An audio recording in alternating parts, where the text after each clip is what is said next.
এই কালু, গতকালের বাসি মাংসের তরকারিটা কি করেছিস? আগে কর্তা বাবু, আপনার কথা মতো আজকে তরকারির সাথে মিশিয়ে দিয়েছি। এই না হলে আমার চেলা। শোন, কেউ যেন জানতে না পারে আমরা কম দামে ভালো খাবারের সাথে বাসি খাবার মিশিয়ে বিক্রি করি। আগে ঠিক আছে কর্তা বাবু, একটা কাঠ কেউ জানতে পারবে না। এই আসুন আসুন, গরম গরম ভাত খেয়ে যান। আসুন আসুন, জলদি করে আসুন, একেবারে টাটকা মাছ মাংস দিয়ে ভাত খেয়ে যান। আরে ও বাবা, তোমার হোটেলে দুটো ভাত হবে? কি যে বলো না বুড়িমা, ভাতের হোটেলে ভাত হবে না তো কি বিরিয়ানি হবে? বাবা, আমার অনেক খিদে পেয়েছে, তুমি আমাকে দুটো ভাত খেতে দেবে? খেতে দেবো না মানে? অবশ্যই খেতে দেবো। তা টাকা এনেছো তো? না গো বাবা, আমার কাছে কোনো টাকা নেই। তুমি আমাকে দুটো ভাত খেতে দিলে আমি তোমার জন্য দোয়া করব। কি বললি? টাকা নেই? খেতে চলে এসেছে, টাকা নিয়ে আবার খাবে? যাও তো আমার হোটেলের সামনে থেকে যাও, যত সব। এভাবে বলো না বাবা, আমি যে অনেক ক্ষুধার্ত। এই তো একটা বুদ্ধি পেয়েছি। এইবার রতনের 12টা বাজাবো। কি হলো বাবা? এই বুড়িমা, আপনি সোজা ওই রতনের হোটেলে চলে যান। ওই হোটেলে আপনি একেবারে ফ্রিতে মাছ ভাত খেতে পারবেন। সত্যি বলছো বাবা? ওই হোটেলে আমি ভাত খেতে পারবো? ঠিক আছে, আমি তাহলে ওই হোটেলেই যাই।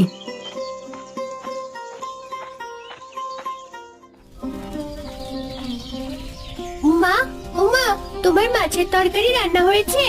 হ্যাঁ রে টুম্পা, মাছের তরকারি রান্না হয়ে গেছে। এবার তরকারি নিয়ে তোর বাবাকে দিয়ে আয়। হ্যাঁ মা, আমি এখনই মাছের তরকারি বাবার হোটেলে দিয়ে আসছি। শোন টুম্পা, আজও কিন্তু তরকারিতে সব মশলা দিতে পারিনি। তোর বাবাকে বলিস বাজার থেকে যেন বেশি মশলা কিনে দেয়। মা, বেশি মশলা না দিলে তো হোটেলে কেউ খেতে আসবে না। হ্যাঁ রে মা, সে তো জানি, কিন্তু তোর বাবার হোটেলে তো আগের মতো বিক্রি হয় না, তাই সব মশলা কিনে দিতেও পারে না। আচ্ছা বুঝেছি, এবার তরকারিটা বাবাকে দিয়ে আসি মা।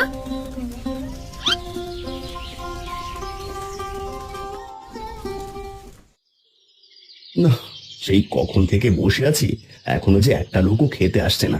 এভাবে চললে যে হোটেল বন্ধ করে পথে নামতে হবে। আরে ওই তো এক বুড়িমা আসছে, দেখি বুড়িমার কাছে কোনো খাবার বিক্রি করতে পারি কিনা। আরে বুড়িমা যে, আসুন আসুন, এসে চেয়ারে বসুন। তা বুড়িমা, বলুন কি খাবেন? আমার হোটেলে ভাত আর ডাল আছে, মাছের তরকারিটা একটু পরেই চলে আসবে। বাবা, আমাকে দুটো ডাল ভাত দিলেই হবে। আমার যে খুব খিদে পেয়েছে, আজ কদিন ধরে কিচ্ছুটি খাওয়া হয়নি। ঠিক আছে বুড়িমা, আপনাকে এখনই খেতে দিচ্ছি। আর একটা কথা শোনো বাবা, আমার কাছে কিন্তু কোনো টাকা নেই।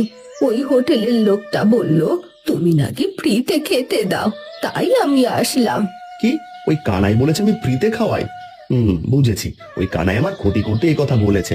বাবা, আমার কাছে কোনো টাকা পয়সা নেই, তুমি আমাকে কিছু খাবার খেতে দাও।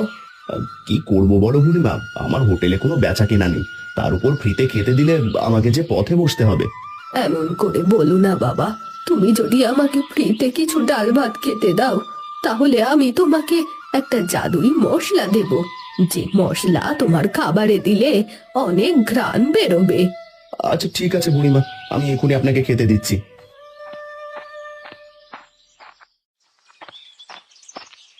ও মা, আজ কি শীতটাই না পড়েছে। না, এই শীতের ভিতরে সকাল সকাল হোটেলে যেতে একদমই ভালো লাগে না। বাবা যদি প্রতিদিন হোটেলে খাবার রান্না করতো, তাহলে আমাকে আর এত কষ্ট করতে হতো না। কে কে তুমি? দয়া করে আমাকে একটু সাহায্য করো, আমি যে বিপদে পড়েছি। আরে, এ কি রে বাবা, এ আমি কি দেখছি? মুরগি দেখছি, মানুষের মতো কথা বলছে। হ্যাঁ, আমি মানুষের মতো কথা বলতে পারি। তুমি কি আমাকে একটু সাহায্য করবে? এই শীতের ভিতরে যে আমি একদমই বাইরে থাকতে পারছি না। তুমি তো একটা মুরগি, তোমাকে আমি কিভাবে সাহায্য করব? আমাকে আমাকে তোমার সাথে নিয়ে যাও, তোমার বাড়িতে আমাকে শীতের সময়টুকু রাখো।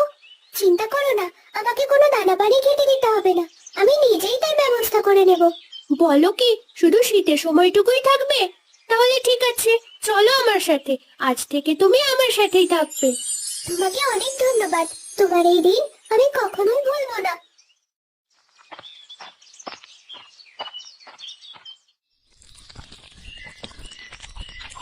বাহ, তোমার হোটেলের খাবারগুলো খুবই মজার লাগলো। মজা হলে কি হবে বুড়িমা, কেউ তো আর আমার হোটেলে খেতে আসছে না, আর সবাই ওই কানাইয়ের হোটেলেই খেতে যায়। বুঝেছি। দাঁড়াও বাবা, আমি তোমাকে একটা জাদুর মশলা দিচ্ছি। এই মশলা যে কোনো খাবারে ছিটিয়ে দিলে তার স্বাদ দ্বিগুণ হয়ে যাবে।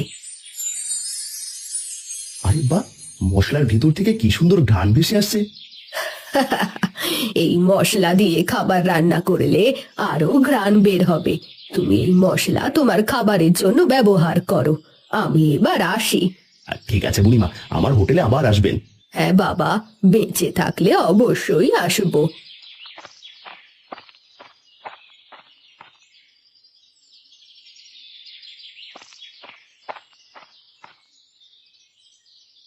আরে টুম্পা মা, তুই এসেছিস? দেখি তোর সাথে আবার এই মুরগিটা কেন? এটা কোথায় পেয়েছিস? বাবা, এই মুরগিটা আমি রাস্তার ধারে পেয়েছি। এই নাও বাবা, তোমার মাছের তরকারি। তরকারি তো এনেছিস টুম্পা, কিন্তু হোটেলে যা একদমই খদ্দের আসছে না। বলো কি বাবা, আজও হোটেলে কেউ আসছে না? না রে টুম্পা, দাঁড়া টুম্পা, তোকে একটা কৌটো মশলা দিচ্ছি, তোর মাকে বলবি কাল থেকে যেন এই মশলা দিয়ে রান্না করে। কাল কি রান্না করতে বলবো বাবা? ঘরে যে রান্না করার মতো মাছও নেই।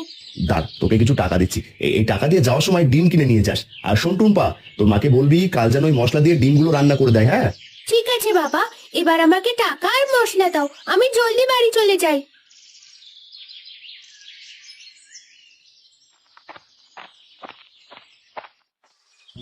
কিরে কালু, গতকালের বাসি ভাত সব বিক্রি হয়েছে তো? আগে না করতে বাবু, আর কিছুটা রয়ে গেছে, বলি ওগুলো ফেলে দেবো নাকি?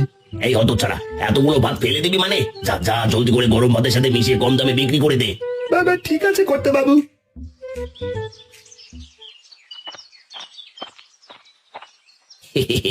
কিরে টুম্পা, তোর বাবা আজ মশলা দিয়ে মুরগির মাংস বিক্রি করবে নাকি? হ্যাঁ, সে তোমাকে বলতে যাবো কেন কাকা? তুমি তো আমাদের রান্না দেখে সেটাই রান্না করো, কম দামে বিক্রি করো।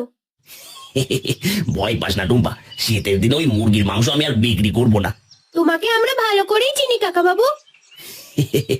তুই দেখছি চালাক হয়ে গেছিস টুম্পা। তোমার কথা শেষ হলে আমি এবার যাই।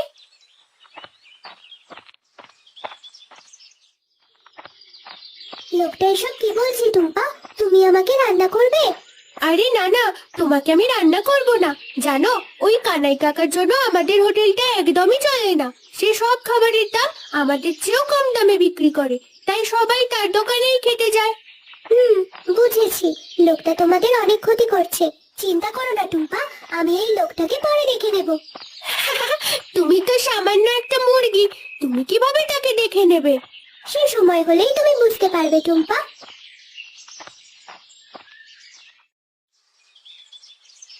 না, সেই কখন থেকে বসে আছি, কিন্তু এখনো একটা লোকও খেতে আসছে না। আরে ও খুড়ো, আমার হোটেলে এসো, এসে দুটো ভাত খেয়ে যাও। মাছ ডাল ভাত সবই গরম গরম আছে। না রে রতন, তোর হোটেলের মাছ ডাল আমি একদমই খাবো না। কেন খুড়ো, হঠাৎ কি হলো যে খাবে না? বলি, এই শীতের ভেতরে কে মাছ ডাল ভাত খায় বলতো রতন? কোথায় একটু মাংস ভাত খাবো তা না। চিন্তা করো না খুড়ো, কাল থেকে আমার হোটেলে ডিম ভুনাও পাবে। আরে রাখ তোর ডিম ভুনা, আমি চললাম মাংস খেতে কানাইয়ের দোকানে। না, এভাবে বুঝে আমার হোটেল আর চলবে না। মাংসের যা দাম, অত টাকা কি আমার আছে?